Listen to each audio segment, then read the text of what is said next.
வாழும் ராஜ் தொலைக்காட்சி அன்பர்களே, என் நெஞ்சம் நிறைந்த நேயர்களே, இந்த நாள் ஒரு இனிய நாளா, சந்தோஷமான நாளா உங்களுக்கும் உங்கள் குடும்பத்தாருக்கும் அமையப் போகிறது. உங்களுக்கு என் வாழ்த்துக்கள். நான் உங்கள் ஆத்மார்த்த ஜோதிடர் பேராசிரியர் டாக்டர் நங்கநல்லூர் பஞ்சநாதன். இன்னைக்கு நாம ஜூன் மாதம் 9ஆம் தேதி 2026ஆம் ஆண்டு பலன்கள் பார்க்க போறோம். தமிழ் வருடத்தில் இது பராபவ ஆண்டு வைகாசி மாதம் 26ஆம் நாள் செவ்வாய்க்கிழமை. சந்திர பகவான் உத்திரட்டாதி நட்சத்திரத்தில் பயணம் பண்ணிட்டு இருக்காரு. இப்போ செவ்வாய் சனி காம்பினேஷன் இன்னைக்கு இருக்குன்னு நம்ம தெரிஞ்சுக்கணும். ஏன்னா கிழமை செவ்வாய்க்கிழமை, நட்சத்திரம் சனியுடைய நட்சத்திரம். மேஷராசி என்பர்களே, ஒருத்தர் ஜாதகத்தில் செவ்வாய் சனி சேர்ந்திருக்கு அப்படின்னு சொன்னாலே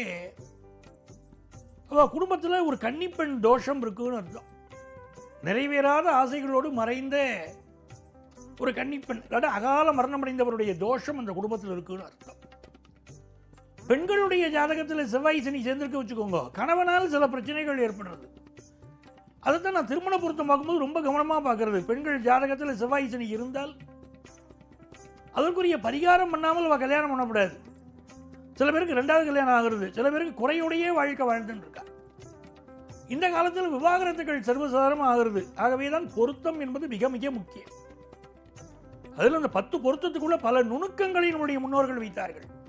இவர்களிடையே உடல் பொருத்தம் எப்படி இருக்கும், மனசு பொருத்தம் எப்படி இருக்கும், பரம்பரை வியாதிகள் வெளியே வருமா, சம்பந்திகள் சண்டை போட்டுக்காமல் இருப்பாடா, பொருளாதார வளர்ச்சி எப்படி இருக்கும், சந்தான பாக்கியம் எப்படி இருக்கும், இதெல்லாம் தெரிஞ்சுக்கிறதுக்கு தான் அந்த 10 பொருத்தங்கள். அது அனாவசியம் நினைக்கப்படாது, அது பொருத்தம் முக்கியம்.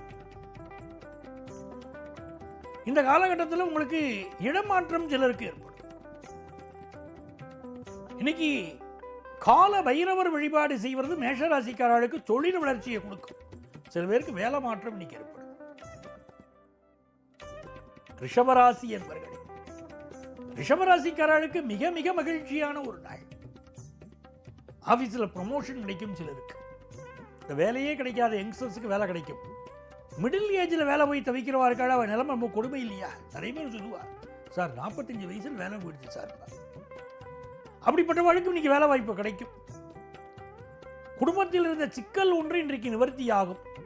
ஆஃபீஸில் உயரதிகாரியோடு இருந்த மோதல் போக்கும் நிவர்த்தி ஆகும்.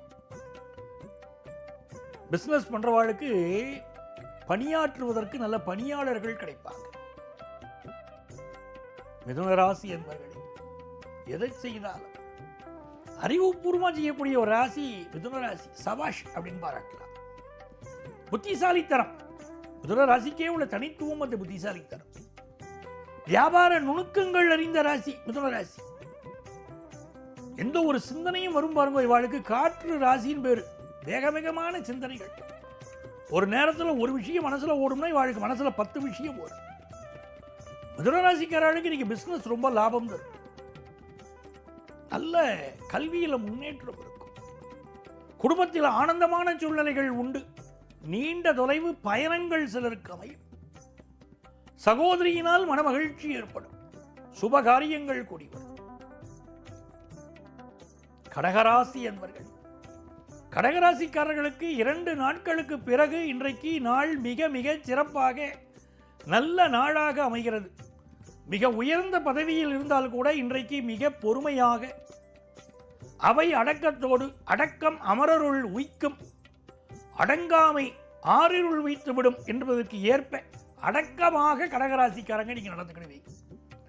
உயர் பதவிகள் தேடி வரும்.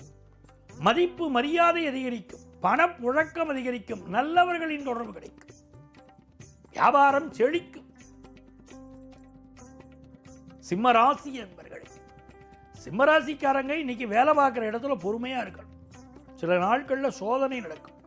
சத்தியத்தின் சோதனைக்கு எத்தனை பேர் சாட்சி அப்படின்னு நிறைய சோதனை நடக்கும். அதை பற்றி கவலைப்படக்கூடாது. வேலை பார்க்குற இடத்துல சில பேர் நிந்தனை பண்ணுவா. சில கம்பெனிகளில் வேலை பார்க்குற இடத்துல நாமளே வேலையை விட்டு போயிடணுங்கிற அளவுக்கு நமக்கு இன்னைக்கு ப்ரெஷர் கொடுப்பா. அதிலெல்லாம் மாட்டிக்கப்படாது. பொறுமையாக இன்னைக்கு செயல்படணும். குடும்பத்தில் பெரியவா இருந்தாலும் அவள் ஹெல்த்து பார்க்கணும். அதே நேரத்தில் நல்ல பணப்புழக்கம் அதிகரிக்கும். இன்வெஸ்ட்மெண்ட்ஸ் கூடும். நல்ல நாள். கன்னிராசி அன்பர்களே, கன்னிராசிக்காரர்களுக்கு மிக மிக சந்தோஷத்தை தரக்கூடிய ஒரு நாளாக இந்த நாள் இருக்கு. இந்த நாள்ல திருமண வைபவம் கூடி வரும். 7வது ஸ்தானத்தில் சந்திரன் இருக்கார், அவரை குரு பார்க்கிறாருன்னா கல்யாணம் கூடி வரும். பொதுவாக 7ல் சனி இருக்கார் அப்படின்னா கல்யாண பொருத்தத்தில் ரொம்ப கவனமாக பார்க்கறது தான் என்னுடைய பழக்கம். 7ல் சனி இருந்ததுன்னா என்ன ஆகுறதுன்னா பொருந்தா திருமணம்னு பேர். 2 பேரும் ஹஸ்பண்ட் ஒய்ஃபாக பேருக்கு இருப்பா, உண்மையில் ஹஸ்பண்ட் ஒய்ஃபாக வாழறாடான்னு தான் இருக்கார். 7ல் ஒரு வரனுக்கு சனி பகவான் இருந்தால் வரக்கூடிய வரனுக்கும், ஒரு மணப்பெண்ணுக்கு 7ல் சனி இருந்தால் மணமகனுக்கும் 7ல் சனி இருப்பதுதான் மிகுந்த உத்தமம். இப்படி அட்ஜஸ்ட் பண்ணிட்டு வாழ்க்கை போகும். இன்னைக்கு பணப்புழக்கம் அதிகரிக்கும், வெளிநாட்டு வாழ்க்கை சிலருக்கு கிடைக்கும், பிசினஸ் டெவலப் ஆகும். துலாம் ராசி அன்பர்களே, அன்பர் பணி செய்ய எம்மை ஆளாக்கி விட்டுவிட்டால் இன்ப நிலை தானே வந்த இது பராபரமையினர் தாய் மாணவர். இன்னைக்கு நிறைய பேருக்கு தான தர்மம் பண்ணுங்க, மனசு சந்தோஷமா இருக்கும். நல்ல வேலை வாய்ப்பு கிடைக்கும், எதிர்பாராத அளவுக்கு நல்ல வேலையே கிடைக்கும். சில நேரங்களில் ஒரு அதிர்ஷ்டம் அடிக்கும்பா பாருங்க, அப்படி உண்டு. பிசினஸ் பண்ணிட்டு இருக்க ஒரு கடன் உதவி வேணும், கிடைக்குமா? திருப்தியா கிடைக்க போறது உங்களுக்கு.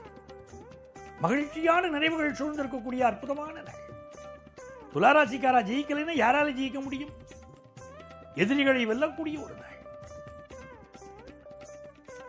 விருச்சிக ராசி என்பர்கள், விருச்சிக ராசிக்காரர்களுக்கு பூர்வ புண்ணியம் இன்னைக்கு கூடும். சிவன் கோவிலுக்கு போனோம், சிவன் கோவில போய் சிவனை தரிசனம் பண்ணணும். வெளியே பிஷை எடுத்துட்டு இருப்பா பாருங்க, பவதி பிஷாந்தேகின்னு பிஷை எடுக்கிற வாழ்க்கை அவளுக்கு இன்னைக்கு உதவி செய்ய. தான தர்மம் பண்ணணும். இந்த நாளில் பொறுத்த வரைக்கும் குரு பகவானுடைய அருளும் நமக்கு இருக்கு. நல்ல முன்னேற்றங்கள் வரும், நல்ல பதவிகள் வரும், நல்ல வேலை வரும். ஆசரு நல்ல நல்ல அவை நல்ல நல்ல அடியாரவருக்கு மிகவே ஞான சம்பந்தர் எழுதுறாரு பாருங்க. அந்த கோளறு பதிகத்தை இன்னைக்கு படிக்கணும். நல்ல முன்னேற்றம் வரும், நல்ல பதவி கிடைக்கும், பொழுதுபோக்கு விஷயங்களில் ஈடுபாடு கூடும். குல தெய்வ வழிபாடு செய்வது மிகுந்த வெற்றியை தரும். தனுசு ராசி என்பர்களே, படிக்கக்கூடிய ஸ்டூடெண்ட்ஸுக்கு நல்ல முன்னேற்றம் உண்டு. நீங்க புதுசா கார் வாங்குறது, வீடு மனை வாங்குறதுக்கெல்லாம் யோகம் உண்டு. ஆனா தேகம்னு ஒன்று இருக்கே, தேக ஆரோக்கியம் முக்கியம் இல்லையா? ஆரோக்கியம் பாஸ்கரம். தேக ஆரோக்கியத்தில் முக்கியத்துவம் கொடுக்கணும். இந்த மாதிரியான நாட்களில் அம்மாவுடைய உடல் நலத்தில் முக்கியத்துவம் எடுத்துக்கணும்.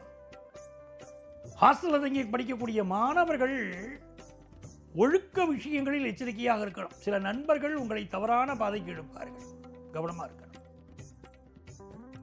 மகர ராசி என்பர்களே, தொட்டனைத்தூறு மணற்கேணி மாந்தருக்கு கட்டணைத்தூறு அறிவினர் வெல்வர். தண்ணி இறைக்க இறைக்கத்தானே தண்ணி வரும் கிணத்துலேருந்து. அந்த மாதிரி நீங்க படிக்க படிக்க அறிவு வளரும். இதனால் மிகச் சிறந்த நாள். உங்களுடைய அனுபவத்தினால் உயர்வீர்கள், பொருளாதார நிலைமை உயரும், வரவுகள் அதிகரிக்கும், திருமண பேச்சுவார்த்தை குடும்பங்களில் நடக்கும், வேறு வேலைக்கான இன்டர்வியூ அட்டெண்ட் பண்ணுவீர்கள், வேலை கிடைக்கும், மகிழ்ச்சியான நாள்.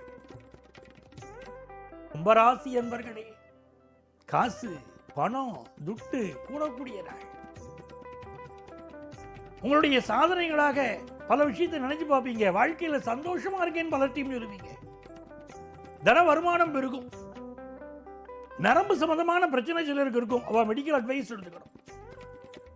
இது ஒரு மகிழ்ச்சியான நல்ல நாளாக உங்கள் குடும்பத்தில் அமைகிறது. தொழில் ரீதியாக முன்னேற்றம் உண்டு, நல்ல வேலை வாய்ப்பு உண்டு, நல்ல நாள். மீனராசி என்பர்களே, சந்திர பகவான் நம்ம ராசிக்குள்ள போறாரோ இல்லையோ, இன்னைக்கு ரொம்ப பரபரப்பா இருக்கும்.